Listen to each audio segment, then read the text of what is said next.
The draft is over, and polls left a massive hole on defense, but the universe just put a solution on the table. Max Crosby, 5 Pro Bowls. The Baltimore trade fell apart over a physical, and right now he is available.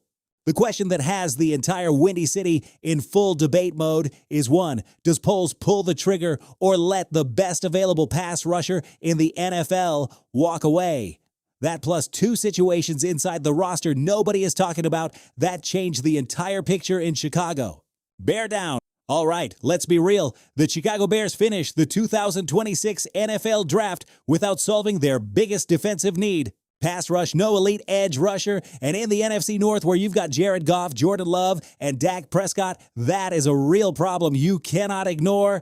And look how convenient, because right now Max Crosby, 5-time Pro Bowl edge rusher, 10 sacks in 15 games last season, 28 tackles for loss, second in the entire league behind only Defensive Player of the Year Myles Garrett, is technically available because the trade that was practically sealed with the Baltimore Ravens fell apart over a knee physical, and the Las Vegas Raiders were left empty-handed, ego bruised, and holding on to a superstar who clearly does not want to be there anymore. Man, the universe is literally telling Ryan Poles right now, hey, there is your pass rusher. Now let's get analytical here because I have a strong take and I am going to back it up. 2 first-round picks for Crosby is too much.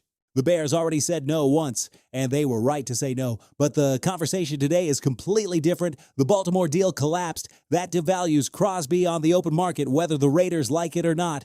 The failed knee physical is a real red flag, and every team that enters those negotiations is going to use it as leverage. So what is Max Crosby actually worth right now on this market? Look, I could be wrong, but the fair price today is a 2027 first-round pick plus a 2027 third-round pick plus something small to offset the $106.5 million extension running through 2029. That is what Chicago should be willing to offer, not a single dollar more. And here's the controversial point I want you to debate in the comments because this is where Bears fans are genuinely divided. Crosby is going to be 29 years old next season. He has missed 7 games due to injury over the last 2 seasons. His Pro Football Focus advanced metrics show a slight but unmistakable decline as he approaches 30. His knee set off enough alarms to make the Ravens walk away from a deal they had already agreed to. Are you willing to mortgage a 2027 draft class that scouts across the league are already calling exceptional at every single position? For a 29-year-old edge rusher with a knee history? Because there are 2 kinds of Bears fans right now. The fan who says we need Crosby in navy and orange immediately. Caleb Williams cannot wait. The window's open right now, and the fan who says we have to build this thing the right way, and a first plus a third is still too much for someone with that knee. Both arguments are real. Both carry weight.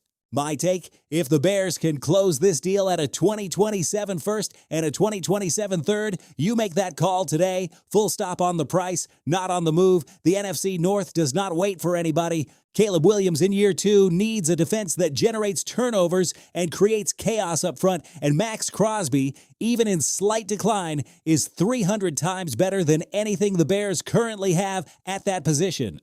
Ben Johnson built one of the most dangerous offenses in the NFL. Now this team needs a defensive weapon with a name attached to it, and the name that keeps coming back is the same one, Max Crosby. Chicago has the capital, Chicago has the need, Chicago has the timing. The only question is whether Ryan Poles has the nerve to pull the trigger. Does he? You tell me down below. But hold on, because while everybody is out here debating Crosby, there are 3 players on the current Bears roster who got a very clear message this weekend.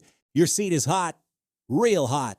Let's start with Garrett Bradbury. Look, the man played in the Super Bowl with New England just a few months ago. He has experience. He has veteran presence. But the Bears took Logan Jones, Iowa center, winner of the Remington Trophy, with the 57th overall pick. 57th overall, fam. That is not a developmental pick. That is not a depth move. That is a declaration of intent.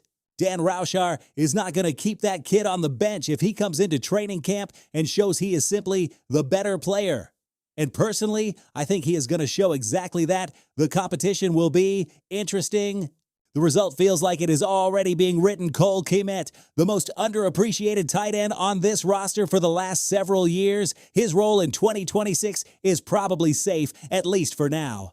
He is too good in two tight end sets to disappear completely, but the Bears drafted Sam Roush out of Stanford with the 69th pick. With Colston Loveland already entrenched as the TE1, you now have Roush pushing from underneath.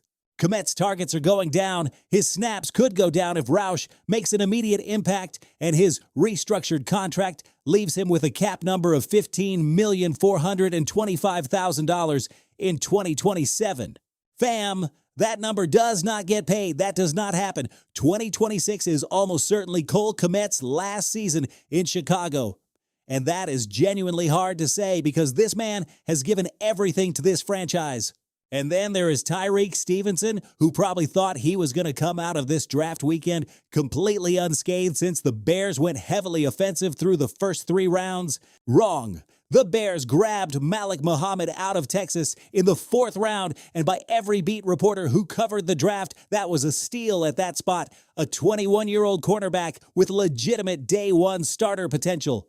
If Stevenson repeats the inconsistent up-and-down performance he showed last season, Muhammad is going to take that starting cornerback job opposite Jaylon Johnson, and Stevenson is on the final year of his rookie contract. There is no margin. There is no safety net. 0. 3 players, 3 different situations, 1 unified message from the front office at Halas Hall. Nobody's spot is guaranteed. That is how bear down culture operates. Now let me close things out with something that genuinely made me smile this weekend because football is global and the Chicago Bears know it. On Saturday, during day 3 of the draft, the Bears handed the microphone to Christian Saban Carretero from Spain, the Bears representative in the NFL's International Fan of the Year program, and this man, with a full Spanish accent and all the pride in the world, stepped onto that stage and announced pick 124, Malik Muhammad, cornerback out of the University of Texas, to the entire draft audience. Listen, when a Bears fan from Spain is the one announcing your draft pick on national television, you already know Day Bears have gone international, fam. That is what makes this league special. The ability to make a fan from Madrid, from Barcelona, from anywhere on that map, feel like they are part of something enormous. Christian Saban did not just read a name off a card. He represented every international fan who stays up until 2 in the morning just to watch the Bears play. And that carries real meaning. Bears Nation is a family without borders. And this weekend proved it. That was Bears News, fans. The draft is done. A trade is still on the table. 3 players are fighting for their jobs, and a fan from Spain reminded the world why this team moves hearts far beyond Lake Michigan. Tell me down below, do you bring Max Crosby to Chicago? And if so, what is your price? That is the conversation I want to see in the comments. If this breakdown gave you something to talk about, you already know where that like button is. We will see you in the next one. Bear down.